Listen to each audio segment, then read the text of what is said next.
collaborations with major labels. I'm just a curious human being. Summer nominated. That. Yeah, let's talk about that. It's also for 50 Rand. Going from selling beats in Varsity for 50 Rand to now working with Def Jam Universal Music. Would you like to make the official TikTok Africa song? Yeah. 100%. What do you mean? Who would say no to I that? used to have a song that was on high rotation on MTV Base. Zero recognition. Like zero. Produced music for the likes of TikTok. TikTok saw that. And they're like, yo, we like you. Helping people learn how to produce music, but also DJ. The future for Thozi is kind of wild, but I think now I'm leaning more towards the tech than the music. Hey, welcome to the latest episode of the C.Cast. It's an absolute pleasure having you here today. Before we get into the next guest, I just want to give you a little bit of an idea of what this podcast is about. We are about connecting creativity and technology to uplift the African continent and connect the world to Africa. What we do is we chat to members of our communities. We give them a platform to share their story and to share how they are connecting Africa to the digital economy and the world to Africa. So before we get into this next guest, if you like our content, I just want to remind you to like, share, subscribe, and leave a comment down below about what you think about the conversation. If you want to get more involved in the community, you can also join the WhatsApp group by scanning the QR code. In this group, we'll be able to share opportunities, knowledge with you, and you'll be able to meet other like-minded people of the community. So yeah, we hope to see you in the group soon. Until then, let's get into the episode. Today we've got Thozi Music on the podcast. So for anyone who might not know, today we're speaking to someone who is very well established, not just in the music space, but also in the creator space. Yeah, more in the creator space, actually. I don't know, bro. Summer nominated. Oh, yeah, that. Yeah, let's talk about that. I mean, so Summer nominated, collaborations with major labels, Def Jam, Universal Music. I know that you produced music for the likes of TikTok and all these other different platforms. You are a content creator as well, not just a music producer. Yeah. That focuses a lot on helping people learn how to produce music, but also DJ. Yeah. And what I also love about it is you've also got the tech element involved as well. So I'm really, really keen for us to chat today with Thozi just about music production, reflecting on the ethos of innovation and authenticity, because that really relates to what we're doing as well. And I think when I look at your content, the first thing I see is like, nah, this content is super clean. Like whenever you come across anything you put out, it's super clean. But I think the second thing that I really resonated with me was the authenticity that comes across in your content. You're authentically you. And I'm so excited today to show our community and our platform who Thozi is, and hopefully give your community as well a little bit of a different perspective. So without further ado, welcome to the podcast. Thanks for having me, bro. Thanks for having me. Awesome. So like touching on that thing I was mentioning now, just in terms of like the content and how clean it is, I also had to go back to the beginnings. So I went through the Instagram page, and I've done it for myself too. And I know when I do it, it's painful, bro. Like you go back to like 5-10 years and you see like, oh my gosh. And when I did that, I was so shocked to see the difference and like how much you've improved in terms of the content creation over the years. But I want us to go back to like that beginning point, because you also studied degree. I know that I was looking at your... Okay, let's go back to that. Let's go back to that those days. Where do I start, man? So basically, I was I wouldn't say A student, but I was above average. And in high school, I didn't know what I wanted to be. Like, I was in grade 12, not sure what I want to be. And there's people like, you could be a doctor, you could be an engineer. I'm like, yeah, I could be, but I don't know if I want to be. And then I did not apply to any universities at all. And then I got, I think 2 days after our results came out, I got 2 emails, one from TUT and one from UJ. Okay. UJ was like, yo, we're going to give you 4,000 off your fees because your results are so good. I'm like, well, okay. And then TUT came along, they're like, nah, we're going to give you 50% off. I'm like, okay, cool. Mass. That's the one. And then I went there and did electrical engineering, but I didn't tell my family that I got 50% off. I just told them, I got accepted at TT. And then I went there, and then obviously my family didn't know that I had the 50% off. So they gave me money for the full tuition. And then I took some of it, bought myself a laptop. And then I attended a couple of classes, which I didn't really enjoy. I used to be in love with science, but when I got there, it was just, I didn't like it at all. So I just stayed in my room and made music. My question is like, you said that you were in love with science, Yeah. but then when you started studying it, you realized Yeah, there was it's not that I something missing. didn't like science anymore. It's just that part of it, the part that has to do with a lot of electricity and electrical engineering. It was boring, for lack of a better word. It was just boring, and I was just bored, and I didn't want to be there. And I didn't have anyone to talk to about it. I didn't tell anyone, so I just stayed in my room and opened up FL Studio and just made beats, and I sold them.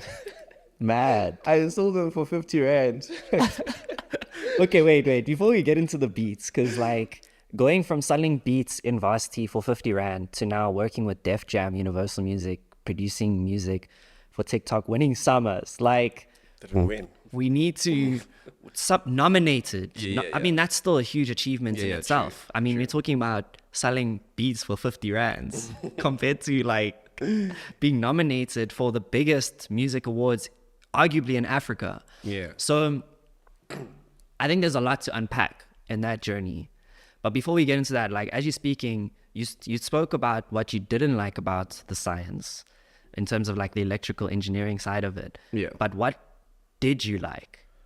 So I'm too old now to even remember some of the stuff that I liked, but I was like obsessed with theories. I'm like, oh, if you do this, then this is gonna be that, and the Newtons of the world, the Einsteins and their theories, the Coulombs, everybody. I was just obsessed with those theories, and I was really good because of my obsession. I would wake up at 3 a.m. just to study physics, which is kind of crazy now that I'm thinking about it. But I was kind of obsessed. It was super interesting to me, the way that tech is interesting to me. It's the same thing. It's just a different stage in my life. So I wouldn't say I was smart. I was just obsessed with the thing.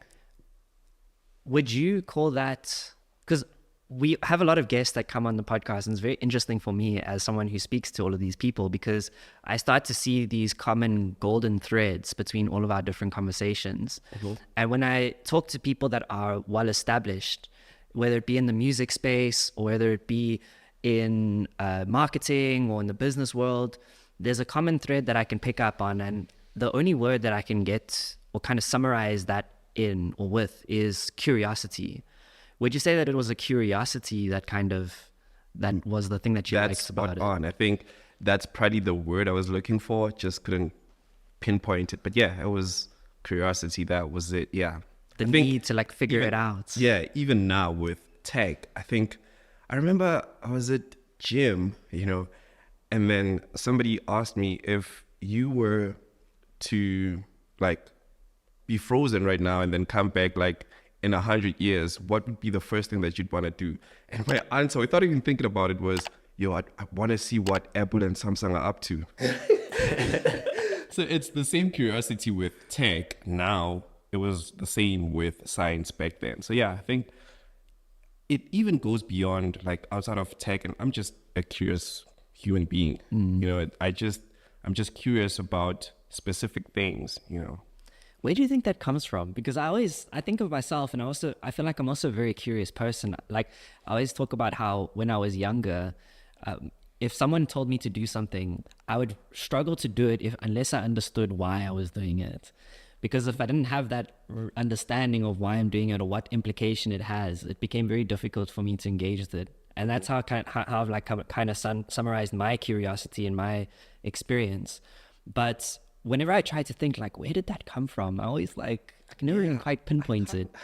I don't think I'd have an answer for that, because where does it come from? I'm just like this. I don't know.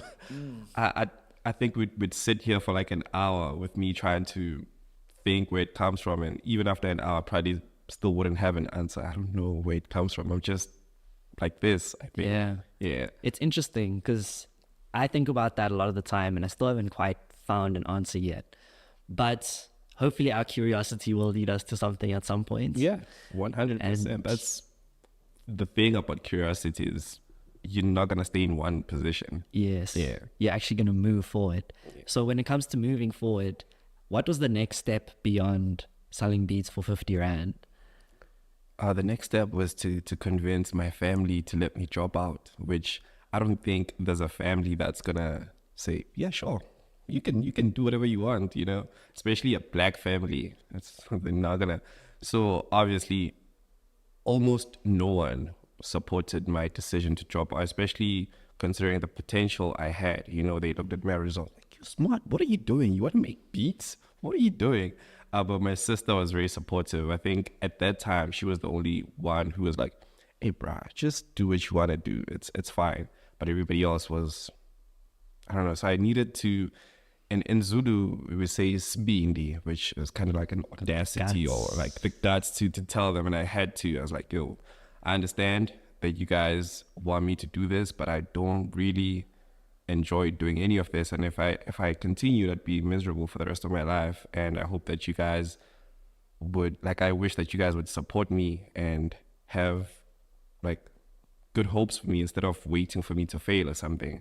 And then it took time, but over time, I think they kind of just gave up until I started making content. And then obviously I was able to sustain myself, and they're like, okay, yeah, sure. Yeah, you can do that. It's fine.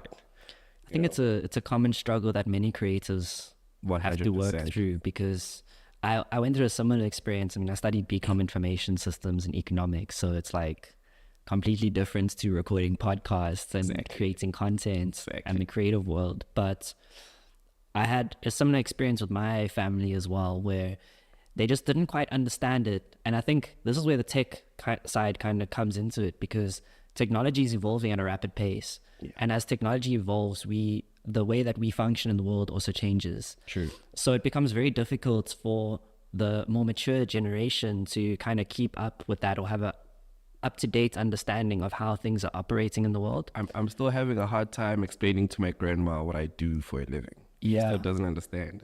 Yeah, and it's understandable because the world that they grew up in was completely different to the world that we are in today. So it is difficult for them to understand. And I think that creates sort of like a barrier when it comes to the decisions that we make as young people.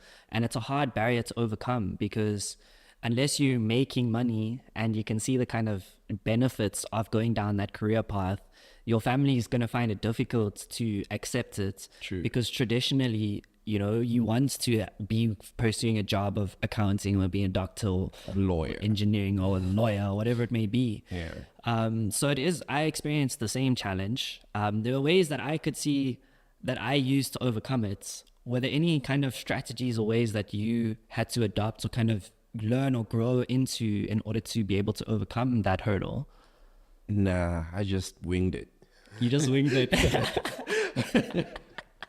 You know, this is the thing about doing stuff, because there's things that you just do naturally, and then if you were to teach somebody, you wouldn't be able to, because you just did it. You know, you didn't think too much about it. You know, so I just did it, man. I think that's a very similar philosophy to what we have in JD Creations. We call that building the plane while flying it.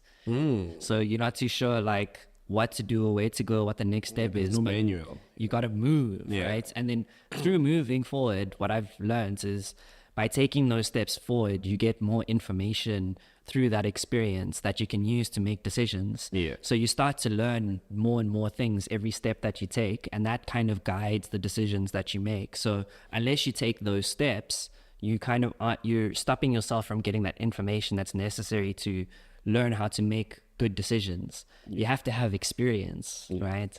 So what is that driving thing that keeps you pushing, like keeps you taking those steps forward? Because it's not easy. I mean, one of the first challenges that you brought up now is like there wasn't much support from the family side of things, but there was obviously something, like you said, that you just kept on going.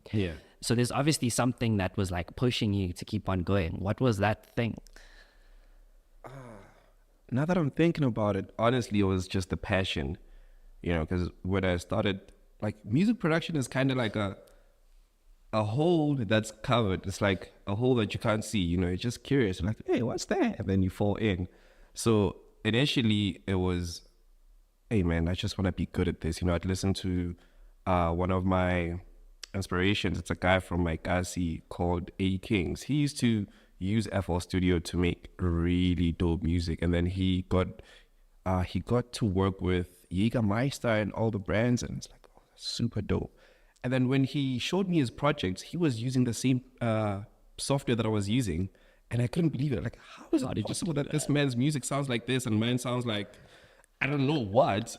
So I just wanted to be as good as him. And then after that, I started listening to a lot of DJ Snake, the Chainsmokers, Skrillex. So I wanted to be as good as them. And then the driving factor initially was that I just wanted to be as good. And then I started making a bit of money. Okay. And then the driving factor was then, I need to be able to make enough money to support myself. And then I guess after that it was, I just love it. I enjoy doing it. Let me just continue. But now there's kind of like a pivot, which I guess we're gonna talk about in a few. But I don't make music as much as I used to, but I still contribute to the music. I'm still a musician, but I'm not a traditional musician. I don't aim to make hits or like gig every weekend and be like traveling all the time. That's dope, but I think it's no longer the goal for me. That's why I wanted to bring you on this, because you kind of forged your own path, which is really cool. Because a lot of people, they think that there's a specific way to be an artist or to be a music producer in order to be able to achieve those high levels of fame and monetary wealth and all of these different things. But there's really a space for everyone, depending on what you want and depending on what you're interested in. Exactly. And I think a lot of people feel pressure to take that traditional path, and sometimes they aren't authentically themselves because they try to follow the same steps as someone else instead of what interests and what really matters to them. So when I see your journey, I see a journey that I can see the tech element was something that was really interesting to you, and the engineering side of it, your engineering brain that kind of came through, that maybe that traditional path wasn't really going to actually kind of fulfill in a way. So seeing you forge your own path is something that I find truly inspiring, and I'm sure there's going to be other people that also can start, just like how you had, it was a king. Who was the producer? A Kings. His name is Arden, but he went by A Kings. Shout out to you, A Kings. Because just like you had your A Kings, you're the exact same A King for somebody else. So having said that, right, let's take a few steps back to the days of A Kings. How did you get in contact with him? Did you know him before, or how did you get to the point where you actually, because it sounds like you're able to learn a lot from him. So the reason why I'm asking is because there's people out there that see people that they aspire to be like, but they feel like they're far out of reach. A lot of the time they feel that way, but it's not actually the case. So I wanted us to explore, how did you get in touch? So A King's Arden was a friend, cousin of a friend. Okay. So it wasn't hard for me to get to him, but we've never actually had a session where we sit down and he teaches me. I like to learn from people, from what they do. That's why if you go down my TikTok page, you'll see I used to post videos that say, I don't like to follow people that give advice on social media on how to grow on social media, because that's all they do. They post videos about growing on social media. They don't actually do, they make an example about Mr. Beast. Mr. Beast, why aren't you doing that? Why are you just watching him and then telling people what to do? So I would watch Mr. Beast and do what he does in my own field. So I just looked at what he does. We've never had a session where he teaches me how to do anything. I just listen to his music. I'm like, oh, that sounds dope. Let me try to do that, So we've sat down and spoken about a lot of things. We've just never had a session where he teaches me how to make music. I just looked at him and then tried to replicate some of the stuff that he did. Yeah, and that's such an important point, because it shows that you can actually learn from someone without actually being in direct contact with them. Yeah. You can learn by seeing what they do, but you have to kind of I think you have to have that curious nature. You kind of have to you can't just take it from face value. You have Yeah. to sit down and sort of analyze it and break it down into smaller pieces. Is that kind of how you did it, or? Yeah, yeah. Because obviously, since it wasn't too hard for me to reach him, when I was, let's say, I'm trying to recreate a sound that he had in a song. If I can't do it, it's easy for me to reach out. You know, like, hey, how do you do this? And then obviously he'd send a voice note or something. Like, yeah, it's for me. I think it was much easier for if somebody is looking at me right now and they want to learn directly from, well, at least I do have a course. So shout out to my course. But Cheeky plug. If they want to learn something directly from me, I think at least maybe a DM. If there's something one specific thing that they want to figure out, I think maybe a DM would serve the same for them as it did for me when I was contacting A Kings. Yeah.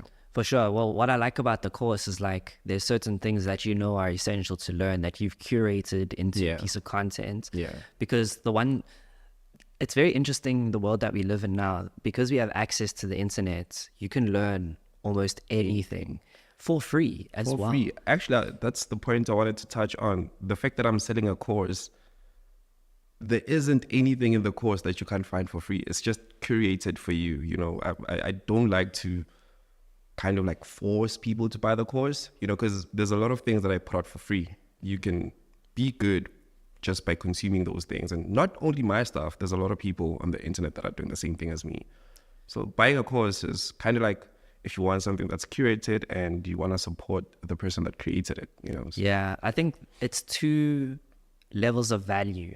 And this is something that we spoke about on previous podcasts, is there's different forms of value, right? Like you can have monetary value, you can have time value, you can have knowledge and experience value. Mm-hmm. There's different forms of value. So when I see a course that's being put out by Thozi Music, in my mind, the value behind that is time.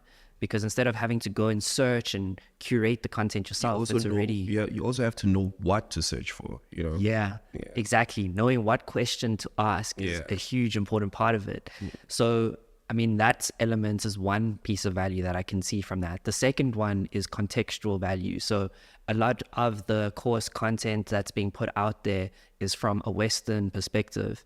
Why? Because the West had access to internet way before we did. Yeah, they've got a lot more infrastructure and they've had more time to figure all of this stuff out, which is okay because we can copy a lot from what they do. We don't have to reinvent the wheel. Yeah. But there's certain things that we can't copy.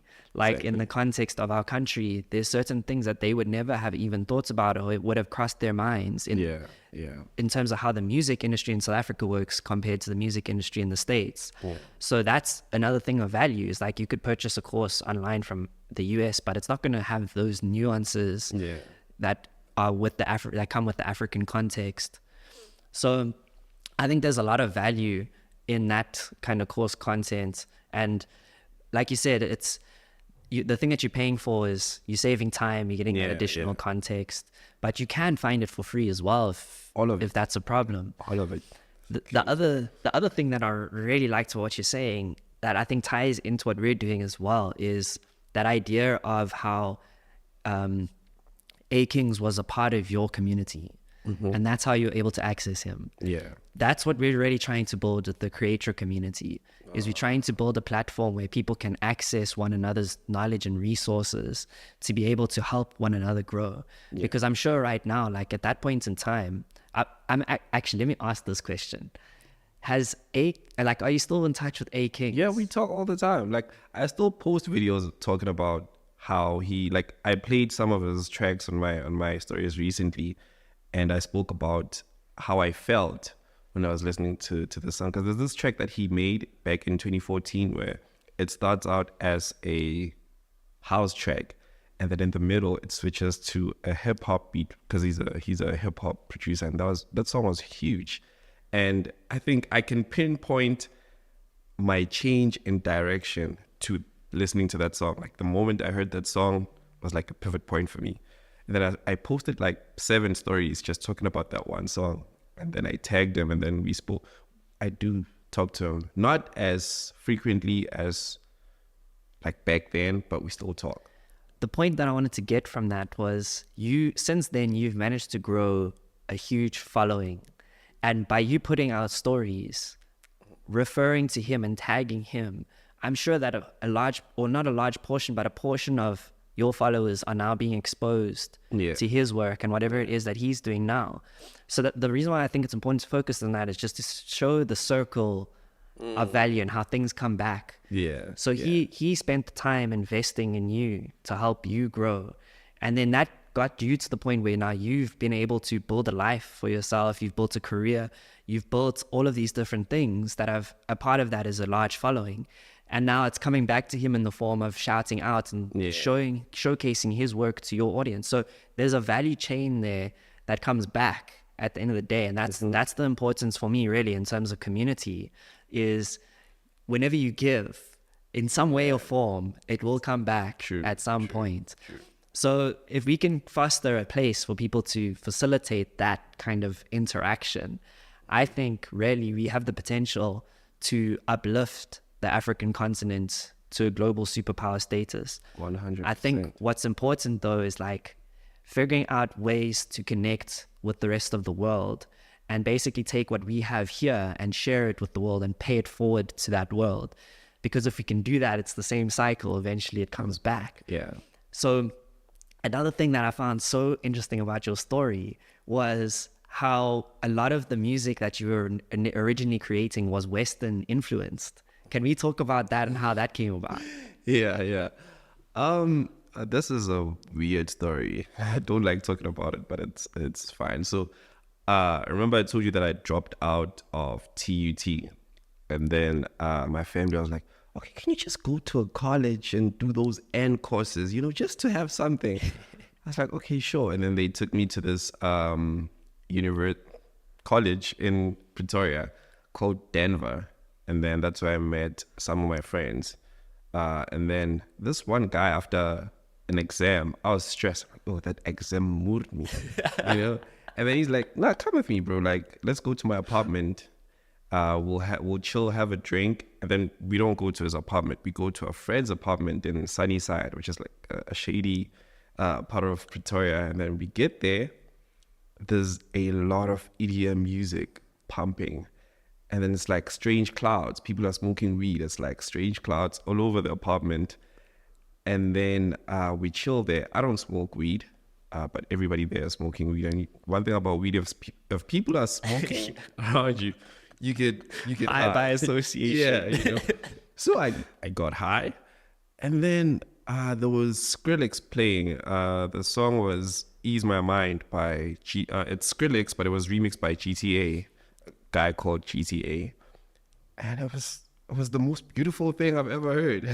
And I had to go back home. I had to take a bus back home, and then while high, I made notes. I was like, listen to Skrillex. I was using a BlackBerry at the time. Like, listen to Skrillex, try and recreate some of the music. And then I went home, listened to Skrillex, and then because I was listening on YouTube back then. When on YouTube, when you listen to an artist, they recommend some of like artists that are similar to him. And then I got to listen to San Holo. I got to listen to Diplo. I got to listen to a lot of EDM, and I just fell in love with the thing. To this day, I still listen to a lot of EDM, a whole lot more EDM than South African music. And I fell in love back then, and I tried to recreate some of that. And then that's just been me since. But I think what led me to be able to produce all these genres, because if you look at the things that I've done, I've made amapiano, I've made dubstep, I've made future bass, I've made tropical house. It was, again, curiosity. I was like, you need to listen to Skrillex and you need to be able to make music like him. And then, that's kind of how it began. And I still am in love with EDM music. I still listen to it to this day. Hey, hold on. I just need to remind you very quickly to like, share, and subscribe, and leave a comment down below about what you think about this episode. We need to be able to tell the algorithm on YouTube that we are creating content that is valuable. So please engage with this content, whether you're listening to it on YouTube or on Spotify or whatever platform. Please engage. It just helps us reach more people, brings more people into the community, which means more access to knowledge and opportunities for you, a member of the community. So please don't forget to engage on this video or this audio podcast and leave a like, comment, or subscribe and give it a share. Thank you so much. We'll hop back into the episode. How does that tie into getting to the point where you've become SAMA nominated? Do you think that step was a part of the process into getting towards that kind of achievement? So the SAMA nomination actually, I used to make videos on TikTok where I would take literally anything and remix it. Like, I'm talking about music, random sounds on the internet, just take them and remix them. So I'd take, let's say there's a track that's trending. I'd take it, let's say if it's an R&B song, I would take it and make like 4 remixes. One would be Amapiano, one would be like hip hop, one would be EDM, and one would be something else. TikTok saw that and they're like, yo, we like you. Would you like to make the official TikTok Africa song? I was like, yeah, 100%. What do you mean? Who would say no to that? Come on. And then I made the beat, sent it to them, and then they were like, okay, cool. Actually, I made 3 beats, and then I sent the beats to them. Okay, we like this one. We want you to work with a couple of vocalists who are TikTok creators. We don't just want to take anybody, not anybody, but somebody that's like outside of TikTok. They wanted to work with TikTokers. So that became PD Jokes, which is a good friend of mine. Kanyisa, who is now like a superstar, and Spogutle, superstar as well. And then we made the track at Universal. So Universal, I got on a call with TikTok and Universal because we needed a studio to record the song. Remember at the time I was using like a beat up laptop and small headphones, and then obviously I couldn't just bring everybody to my bedroom, so we wanted a studio to record the track. And then we hit up a bunch of studios, and then Universal was like, yeah, you can come and record the song. And then part of the conversation was, do you want to release the song under Universal? And I was like, why not? So the song was released under Universal, and then it came out, it blew up on TikTok. Like it was huge.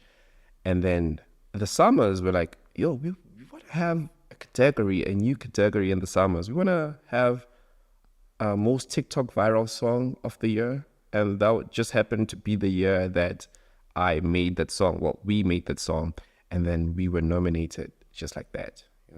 It sounds like a coincidence, but I worked for it. What I love about that is it highlights something that a lot of people also share on this podcast. That's a common thread, and it's starting with what you have.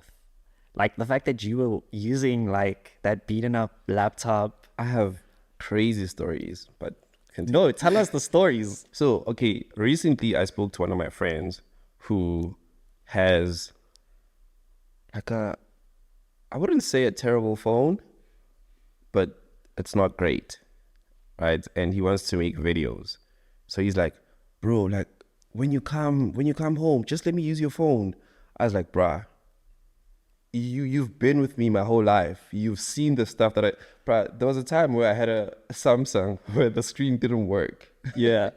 So I'd connect a USB to the thing and then connect a mouse and then use the phone via the mouse and then upload videos. What? Yeah. I didn't know you could do that. You can. So basically there's like a USB, micro USB to USB adapter, and then you connect it to the phone, and then you connect the mouse to the phone, and then you use the phone. Wow. With the mouse. That same guy says he needs to use my phone. I'm like, bro, you've seen me do crazy things. And then I upgraded from that phone to like an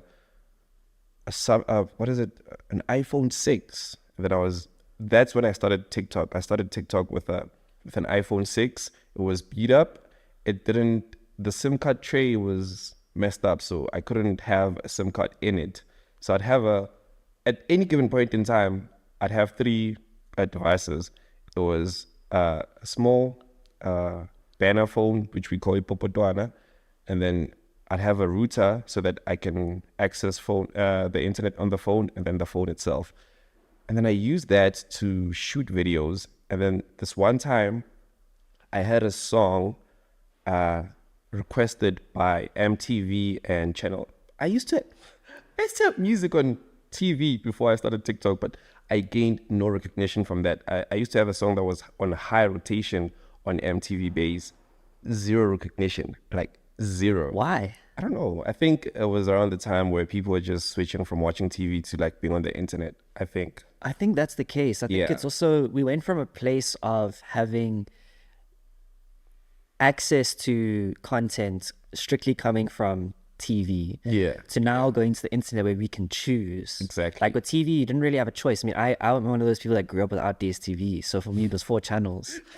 Yeah, dude. Throwback to Chika Majika. Like that was my vibe, bro. Yeah. Friends like these, dude. Like you out here. So we went from that to now having unlimited choice. Yeah, you can choose whatever. So I think the engagement might have dropped quite a bit. Yeah, since I then. think that's the reason why I gained no recognition from that, because the same friend that I'm talking about, I had to use his laptop. I was around time where I got mugged and my laptop got taken away from me. So I didn't have a laptop and they requested the song. So I had to send it to them. But you don't just send an email. There's a form that you have to fill. Okay. And you have to submit the song via the form. So I had to use that friend's laptop to submit the song. And how I made the music video was, there's a site called Pexels where you can download.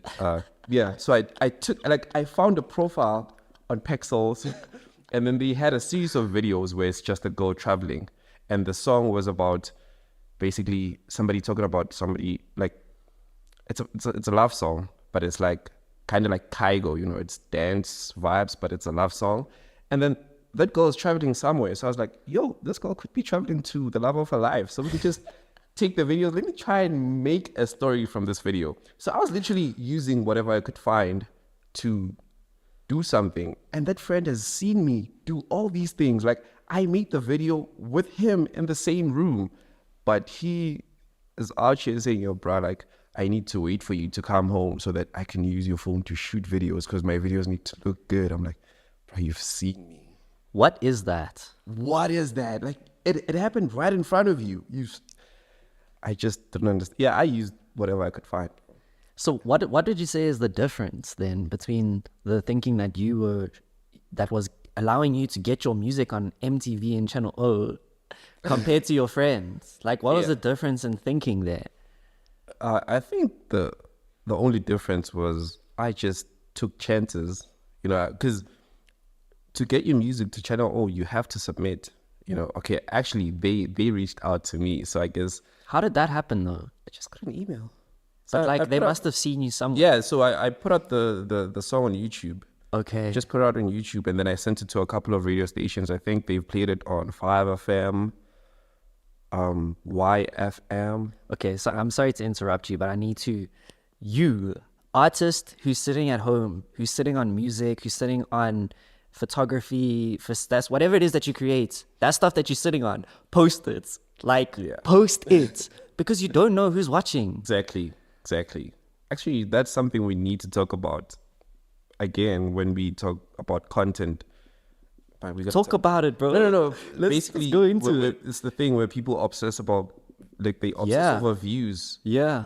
It almost kind of doesn't matter how many views you get. It's who's watching, who you making the content for.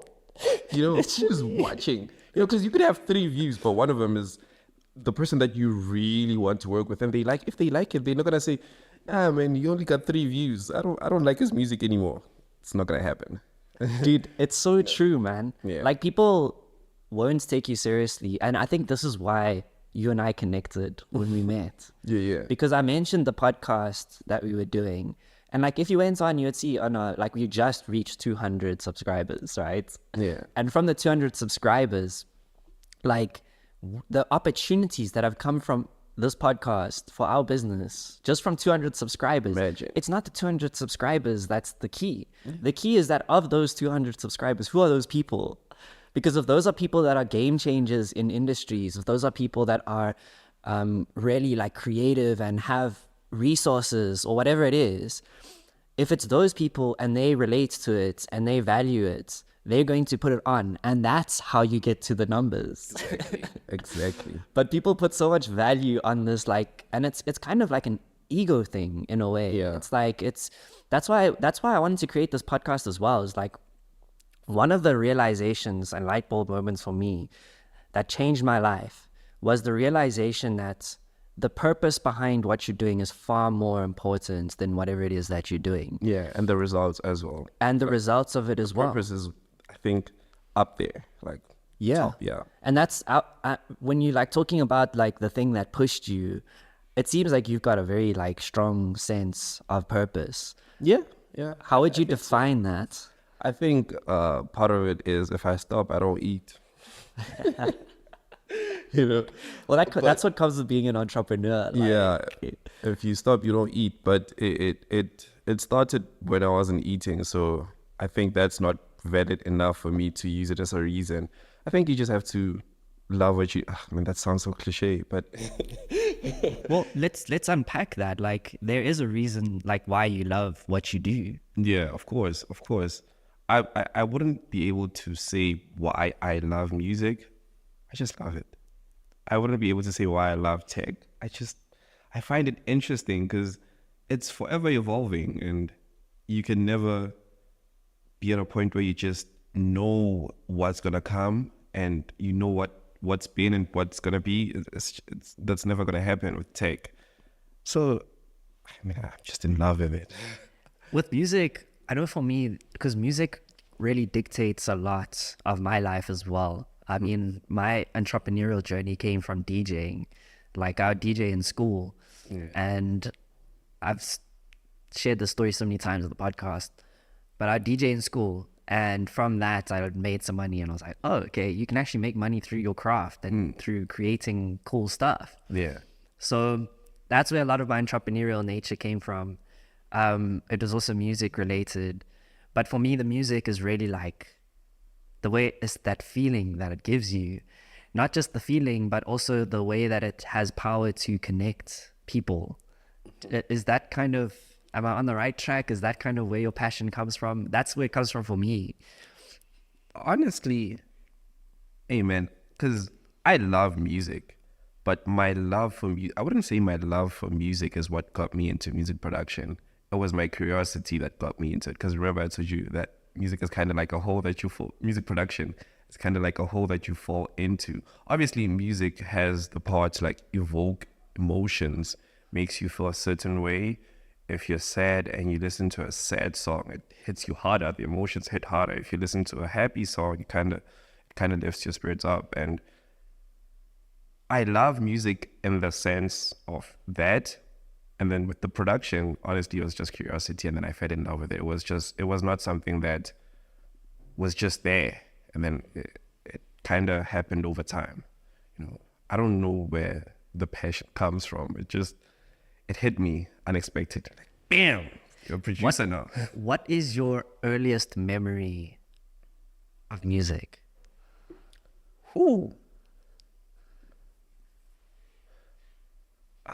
Tati Scoop. I remember, like, I used to live with my grandma, my mom's siblings, and my cousins. And there was a time where Tati Scoop, what's that song? What's that song's name? Is it Tati Scoop? Yeah, Tati Scoop by Bongo Muffin was playing, and they were cleaning the house, and everybody was singing. Oh, I come from my mom and her siblings were in a choir. It's like a family choir. So there's like trophies at my grandma's house, family choir trophies. But yeah, everybody was singing and cleaning. I think if I were to think of an early, I wouldn't say it's the earliest because I can't really pinpoint, but I was really young. I was young back then. And the song was playing, mom was cleaning, and everybody was singing. Do you think maybe that's where the passion comes from? Probably. You wouldn't know. There's no way to prove it, you know? Yeah. Okay. So let's talk about the money side, because you said if you don't work, you don't eat, right? Yeah. That's something that's just the standard part of life, right? Yeah. Doesn't matter if you're creative or if you're an engineer or whatever. You need to be able to build something or create some sort of value in the world, and then that gets repaid to you in the form of monetary value, which you can use to sustain yourself, you know, achieve certain goals or objectives or whatever it may be. Yeah. But one thing that you've been able to do that not many people can say that they've done as well is you've managed to take your passion for music, your passion for creating, and you've managed to monetize it in a way where you can actually sustain your lifestyle. And you don't live like you got like access to a lot of gear, you've got access to a studio space. Like in the greater scheme of things, you're living a decent life. Like not many people can say that they've been able to do that. How have you been able to build that? So the thing about community is a lot of the things that I do now for money, I didn't know before being a part of any community. Like before creating content, I thought the only way to make money as a music producer is to produce for NSDC or like Casper in your vest. You know, you need to produce for somebody famous to make money, or to sell beats, like sell 100 beats or something. And when I started creating content and meeting all these different people, I got to see that, there's a lot of paths that you can take. You know, you could make music for brands, you could make content, because just making content on YouTube makes you money. Obviously, it's not a crazy amount of money, but you could work with brands, you could DJ, you could, there's a lot of things. I don't have one specific way to make money from what I do. There's like 15 different ways, which sounds crazy, but it's really not. Basically, there's a lot of ways to make money as a music producer. You don't have to produce for anybody. There's a lot of things. Like now my mind is like jamming. I'm trying to think of specific ways. Let's break it down. Like right now, what is your mainstream? There isn't a mainstream. That's the thing. Well, let's start with one stream then. If there's not a main one, what is one stream that you can tell us is a way that you're able to sustain your livelihood through the content that you create? Brand work is that. So brand work comes in different ways. So you could work with a brand and basically promote a product or service that they offer. You could work with a brand in the sense that you make music for their ads, or maybe like a jingle for their events or something. You could, so there's that brand work.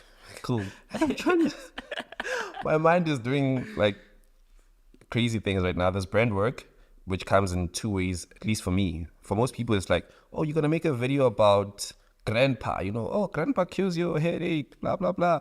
And then there's that one way. And then for music producers, there's also the path that you can take where you make music for ads, or I've done that. And then there's affiliate marketing, which not a lot of creators in SA are big on. And it's like, but this is like a huge opportunity. Yeah, it's a huge opportunity. So basically, affiliate marketing is, let's say you're making this podcast and you have this microphone. Like, if you guys like the sound of this microphone and you want to get it for yourself, there's a link down below. So for every sale that comes from that link, you get a cut. So it's like 3%. I'm lucky in this, or it's not luck, but I'm blessed in the sense that the majority of my audience on YouTube specifically, not the other platforms, but on YouTube, the majority of my audience is American. So when I recommend a product on Amazon, they just go and buy it. So I make money from that as well. And then, sorry, before we move on from that, I think there's an interesting point there, because we spoke earlier about how we need to take what we have here and export it abroad. I think that's an example of doing that, right? Yeah. So if we can take, the thing that you're selling in a sense is you're selling information and you're selling trust, because people trust, people that have bought from you once before and they had a good experience, they're going to trust your evaluation when you review a product the next time. Yeah. So there's that sense of trust. That's the first thing. And obviously the information that you're sharing about it, from it being a professional in your space who's got all this experience behind you, you can share a lot of information of how this product is used and how it can offer value. So there's value that's being provided there to an international audience. I told you earlier, I study economics. So I always think about this from an economic perspective.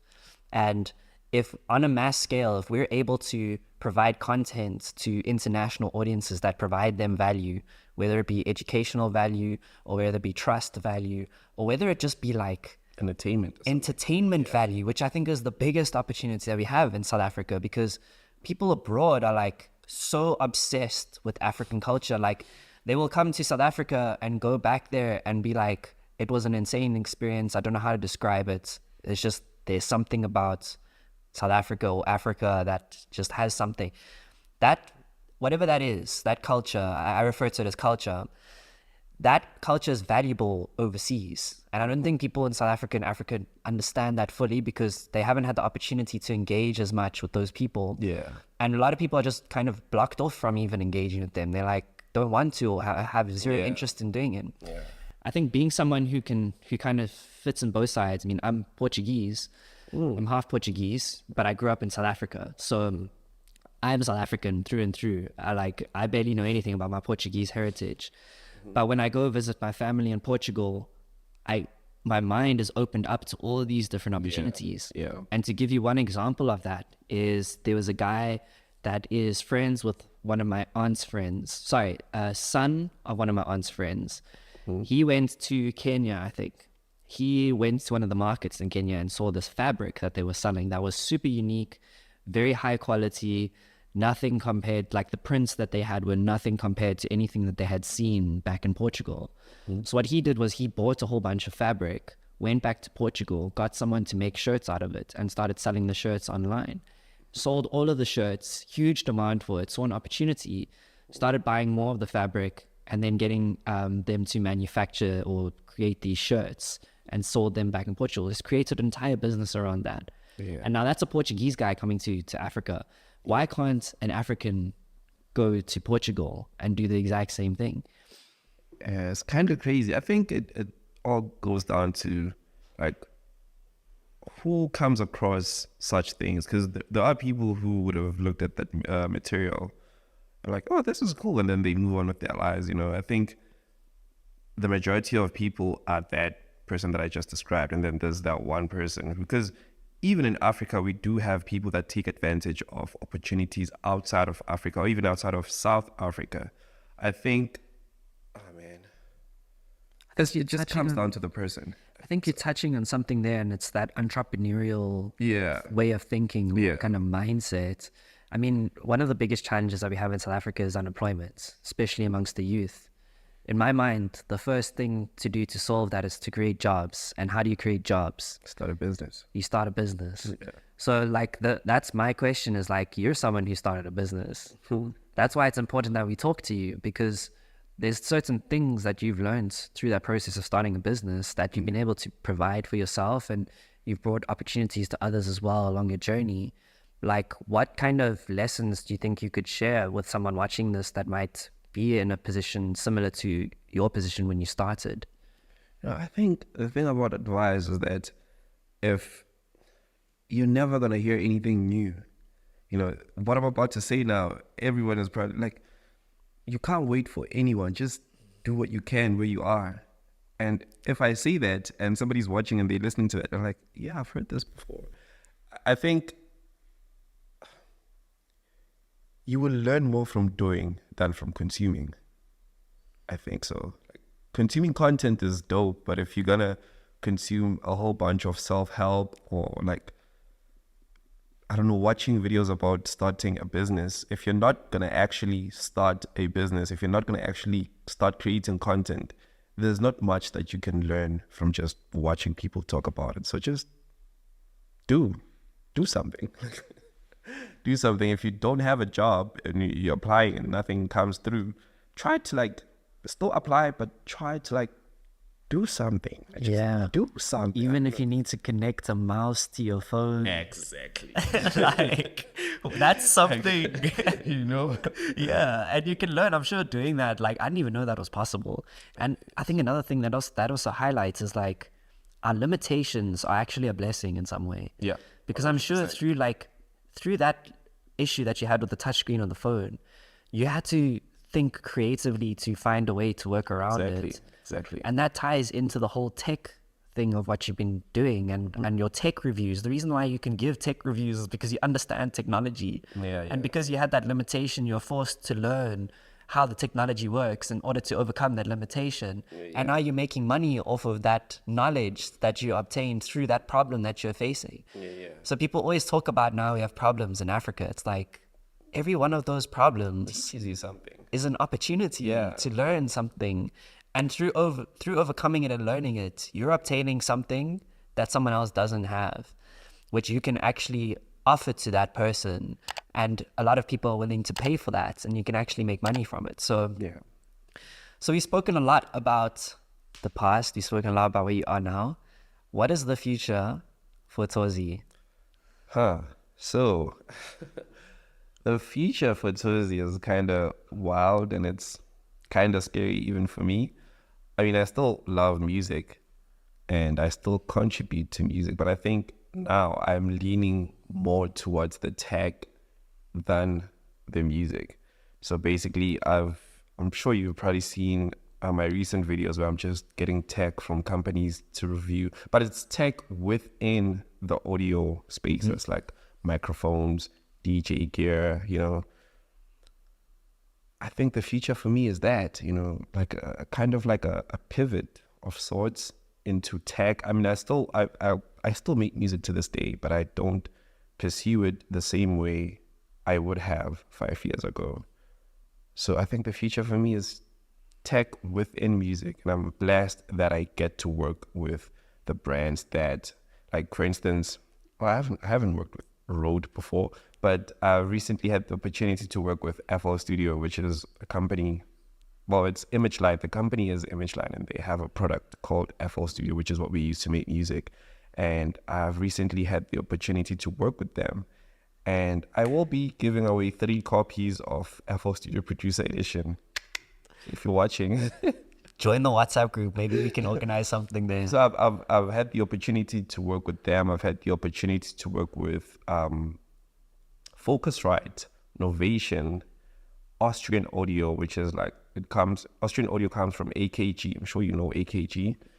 I've had the opportunity to work with all those brands, and then recently I've been in talks with Pioneer DJ, but their method of operation is like we recently kind of had a disagreement of sorts. So I was like, maybe later, maybe not now. But basically for me, I think the future is that, like, because I teach a lot now in my content, and part of teaching is talking about the stuff that I use when I'm like DJing or making videos or making music. And from that comes this pivot, I guess, where I talk a lot about the stuff that I use. Awesome. No, that's super exciting. Okay, so I'm really excited to see where you go with the tech space. I think you found a niche as well. Like, there's a lot of tech reviewers out there. I've not seen many from South Africa, especially, that are focusing in the music space with tech. Just tech reviews in South Africa are very few and far between in general. There's a guy, I forgot his name. I was so shocked to find out he's South African. He makes like really like dope tech reviews. I forgot his name, and I think he's from, because I remember watching his videos, and there was what's the word for the building where Muslims go? I don't want to call it a mosque. Yeah, there's mosque. Mosque. Yeah, there was the mosque that's in Ormond, Joburg South, which is where I used to stay. I'm like, this guy is here, because I used to stay in Joburg South. I'm like, this guy is here, and he has like 400,000 subscribers on YouTube, and you can't even tell he's South African. I was like, what? Is it not Banele Desai? No, he's white. Oh, he's a white guy. Yeah. Okay. Yeah, bro, it's crazy. Like, you'll be surprised. I mean, that's there's a guy on TikTok named, I don't know what his handle is, but he calls himself the News Daddy. Oh yeah. I know Dylan. Yeah, his name is Dylan Page. Yeah, Dylan Page. He's half South African. Yeah, I know that. Like, we're out here, dude. Yeah. Literally, like, we're out here. So yeah, we need to. Please send me, when you do find his name, please send me his handle. I'd love to invite him. I sent him a DM on Instagram. I was like, yo, bro, your content is proper. Shout out. Yeah, for sure. He didn't reply though, but hey, man, but it's one of those things where it's like, he probably gets it. Yeah, of course. So, but dude, we'll get there. Yeah. So, yeah. Okay, we've spoken about the future. Okay. Favorite track of all time? Light by Sun Holo. Lights by Sun Hollow. Yeah, so the lyrics go, even if it makes me blind, I just want to see the light. So that's the whole track. It just says, even if it makes me blind, I just want to see the light. It's my whole life. Like I've been like that since forever. Even if it makes me blind, I'm moving forward. I want to see it through. Let's go. One software you can't live without. FL Studio. It's FL Studio. It has to be. Is this a paid ad? Nah. No, we know FL's been since there from day one, so it's fine. Best city for music inspiration. Oh, I'd have to say Joburg. Honestly, I don't want to go outside the country. There are countries where the music, what's the word I'm looking for? The industry is a lot bigger than Joburg. But for me, being a South African, there isn't a city that's better than Joburg in terms of, Joburg. One piece of advice for an aspiring DJ. Don't try to live like it's 2005. The internet exists. Yeah. Post your work. Post your work. Record what you're doing and post it. Trust me. Just do that consistently. You never know who's watching. Yeah. Also, just make sure it's good. Like, don't just post anything. Yeah, of course. Yeah. But if you're making good stuff, put it out there. Even if it's not perfect, you never know who's watching. Good is not how it looks, by the way. Good is what you do in the video. Okay. So, don't try to like wait for the iPhone 70 to post a video. Just use what you have. Thozi Music, thank you so much for coming through. Thank you for having me, bro. Thank you so much for watching this latest episode of the C.Cast. If you enjoyed it, please like, share, and subscribe. We're trying to achieve a huge mission and we need you to invest in it. The best way to do that is by liking, sharing, and subscribing and leaving a comment down below. By doing that, you help the algorithm understand that we are offering content that is valuable and it will reach more people. There might also be someone out there that just wants to learn a lesson or who might be able to take something away from the podcast. Share it with them. And lastly, if you'd like to be more involved in the community, if you want access to opportunities, knowledge from our experience in the digital marketing space, or to connect with other people who are like-minded and uplifting the continent, starting businesses and using tech and creativity to make them successful, join the WhatsApp group by scanning the QR code and we'll chat with you there. Until then, bye.